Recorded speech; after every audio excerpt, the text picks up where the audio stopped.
Welcome to the Banker Lamp. Please enjoy the video. You begin by locking a core hero that fits the team. Pick lane or jungle immediately, then focus on last hits and jungle 1/2 camps to gain levels and gold. Once done, buy core starter items and a sustain potion so you can stay on the map longer. This increases pressure. Make sure to watch enemy levels. If they outlevel you, play safer and farm under tower until you regain parity. Now you expand influence by controlling objectives and rotating. Between 4 and 8 minutes, take turtles and buffs when lanes are pushed. This converts gold into real advantage. Adjust your item path to counter enemy threats. Buy armor versus heavy physical teams or magic resist versus mages, so your damage stays effective. Once ready to engage, use pings and coordinate collapse. Don't dive alone.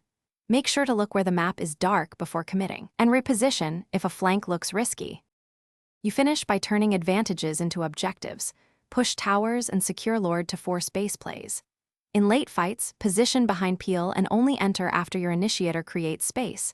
You want to hit high-value enemy carries quickly. Once a base is open, take inhibitors instead of over-chasing. That seals the match. If things go wrong, recover by farming safely, swapping lanes, or splitting to regain gold. Do not feed while trying to be heroic. Steady comeback outplays desperation. Thanks for watching. If this was helpful, leave a like and consider subscribing. See you next time.